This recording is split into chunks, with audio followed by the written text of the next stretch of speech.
دنیا کا کوئی آنکھ کا مرض ہے جاتا ہے، آنکھوں سے دیکھا ہے۔ زمزم کا ڈراپر جیب میں رکھے، پل پل میں آنکھ میں ڈال دیں، ایک قطرہ ادھر ایک قطرہ ادھر، بس جتنا ہو باقی رخسار پہ چلا جائے، رخسار پہ مل لیں۔ زمزم کا ملنا بھی ثواب ہے۔ آنکھوں میں ڈال کے دیکھیں تو صحیح۔ زمزم اور شہد ملا کے پینا اثر کے بعد ایک انوکھا نظام ہے اس کا، اور اس کی بیماری لا علاج بیماریوں میں اس کے تجربات ہیں۔ اثر کی نماز کے بعد جو بندہ زمزم اور شہد ملا کے پیے، سردیاں ہو تو نیم گرم کر لیں، گرمیاں ہو تو تازہ ہو جائے۔ سوتے وقت سورت اخلاص ایک عمل ہے کہ 3 بار دائیں طرف کے تصور سے پڑھیں اور 3 بار بائیں طرف کے تصور سے پڑھیں اور 3 بار آسمان کی طرف اس تصور سے پڑھیں۔ 3 بار پڑھیں تو دائیں طرف پھونکیں، 3 بار پڑھیں تو بائیں طرف پھونکیں اور 3 بار پڑھیں تو آسمان کی طرف پھونکیں۔ یہ عمل کیا ہے اور کیوں ہے؟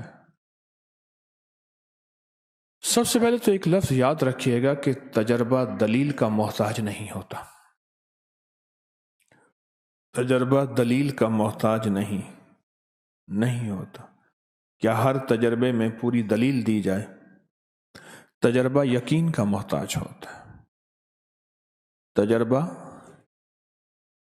یقین کا محتاج ہوتا ہے، اس کے لیے کامل یقین ہو، مکمل یقین ہو۔ اندرون سندھ میں گیا ایک کنویں پہ، اب بھی وہ کنواں بیلوں سے چلتا ہے، ساتھ مندر ہے ہندوؤں کا۔ اس کنویں میں پیسے بھی ڈالتے ہیں، فروٹ، سبزیاں، پھل، روپے، جو چیز اس میں ڈالتے ہیں۔ فروٹ، پھل، سبزیوں کی وجہ سے اس کنویں کے پانی میں سخت عفونت ہے، لیکن اس کو جب کنواں چلتا ہے پیتے ہیں، کہتے ہیں یقین ہے کہ اس میں کامل شفا ہے، مسائل کا حل ہے، مشکلات سے دوری ہے۔ تجربہ دلیل کا نہیں، یقین کا محتاج ہوتا ہے۔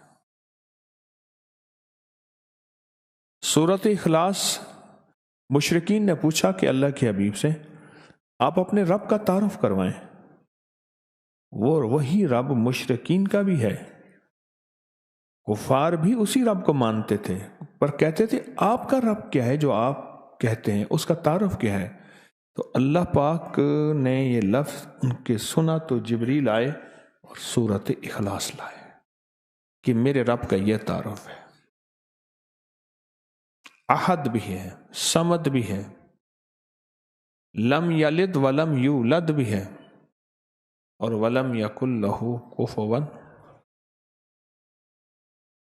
اب ایک چیز آپ محسوس کریں، سورۃ اخلاص میں پہلے احد آیا ہے، قل هو اللہ احد، کوئی نقطہ نہیں، اللہ الصمد، کوئی نقطہ نہیں، اور آخر میں پھر لم یلد ولم یولد ولم یکن لہ کفوا، کوئی نقطہ نہیں۔ یہ جو لفظ احد ہے نا، حضرت بلال کو سمجھ آ گیا تھا، جتنا ظلم، استبداد، آگ پہ گھسیٹنا تکلیف، ان کے منہ سے ایک لفظ نکلتا تھا، احد احد احد، بس وہی ہے، اس کے علاوہ کوئی ہے ہی نہیں، وہی ہے۔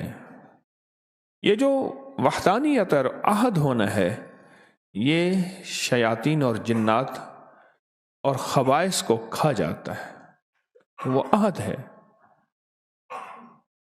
اور جب یہ لفظ آپ پڑھتے ہیں تو وہ جناتی اور شیطانی چیزیں جو آپ کے ساتھ ہر وقت ہیں، آپ کے دسترخوان پہ بھی ہیں، آپ کے بستر پہ بھی ہیں، آپ کے بیت الخلاء پہ بھی ہیں، آپ کے گھر میں بھی ہیں۔ اس لیے بندہ جب سلام کرتا ہے گھر میں جا کے، تو وہ شیطانی چیزیں کہتی ہیں ایک دوسرے سے، ہٹ جاؤ، اس گھر سے نہ کھانا ہے، اس گھر سے نہ کھانا ہے، اس گھر میں نہ آرام ہے، نہ اب دونوں چیزیں اس گھر میں نہیں ہیں۔ کیوں؟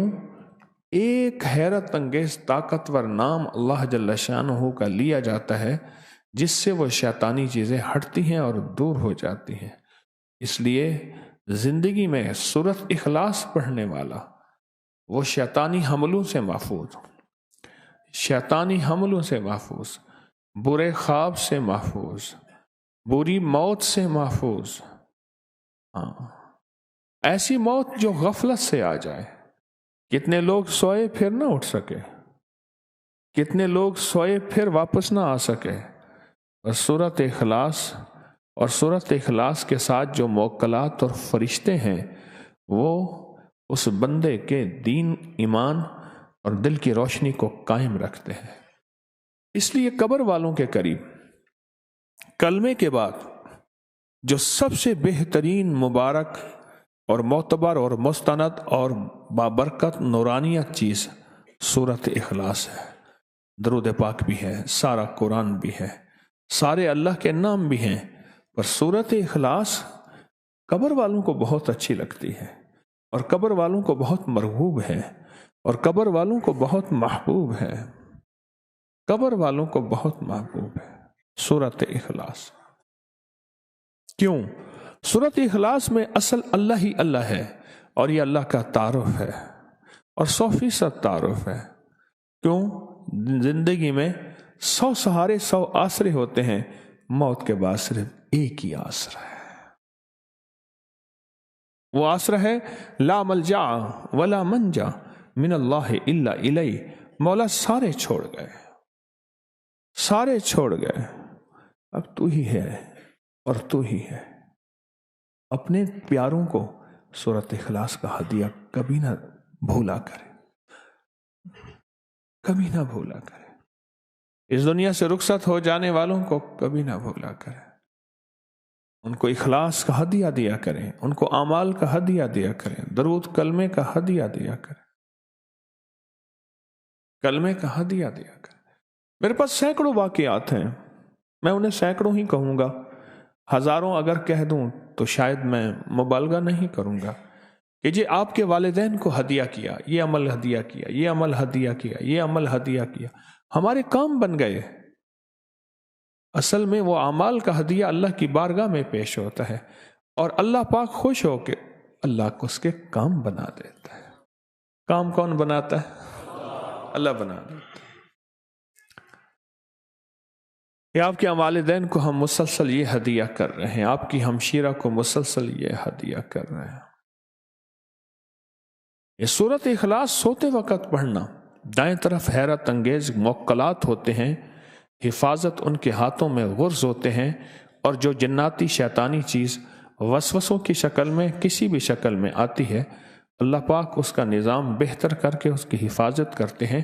حضرت علی کرم اللہ وجہ فرماتے ہیں النوم نصف الموت، نیند آدھی موت ہے، نیند آدھی موت ہے، اور نیند کے بعد پتہ نہیں کائنات کا نظام کیا ہے، کیا اتار کیا چڑھاؤ، کیا صبح کیا شام۔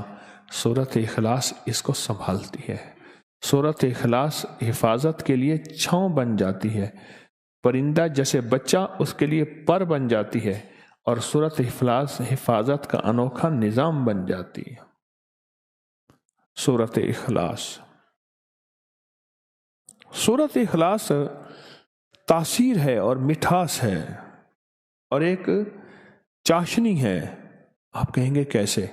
ہر پھول کی اپنی خوشبو ہے، ہر پھل کا اپنا مٹھاس ہے، اپنا ذائقہ ہے۔ میری طرف دیکھ رہے ہیں، جاگ رہے ہیں، سو رہے ہیں، اپنا مٹھاس ہے۔ اسی طرح سورۃ اخلاص چاشنی ہے، ذائقہ ہے۔ آپ یہ بتائیں مجھے، جتنی بھی چیزیں ہوتی ہیں ان میں جن چیزوں میں آپ نے میٹھا ڈالنا ہوتا ہے، اگر ان چیزوں کو سب کچھ کر لیں اور میٹھا نہ ڈالیں، میٹھا نہ ڈالیں تو میٹھا ہی اس کے ذائقے کو بناتا ہے۔ سورۃ اخلاص مٹھاس ہے آپ کے سارے دسترخوان کا، روحانی دسترخوان جتنے بھی ہیں ان کا سورۃ اخلاص مٹھاس ہے، مٹھاس ہے۔ کتنے واقعات اور روایات ایسی ہیں کہ سورۃ اخلاص قبر کے قریب پڑھی، صاحب قبر نے کہا کہ آپ کا جو ہدیہ بھیجا ہوا ہے ہمارے ہاں اتنا محبوب ہے کہ ہم سارے اس کو تقسیم کر رہے ہیں۔ اور کتنے واقعات ہیں کہ 70 سال پہلے کوئی اللہ والے آئے تھے، انہوں نے آ کے ہماری قبر میں 17 بار یا 21 بار مختلف روایات سورۃ اخلاص پڑھ کے ہدیہ کیا. آج 70 سال ہو گئے اس ہدیے کی برکتوں کو بانٹتے بانٹتے بانٹتے وہ ختم نہیں ہو رہا، وہ ختم نہیں ہو رہا. لوگوں کو اپنی یوٹیوب چینل ہر وقت سبسکرائب کرائیں. آپ دوسروں کے لیے صدقہ جاریہ بنیں گے، اللہ پہلے آپ کی مصیبت ٹالے گا.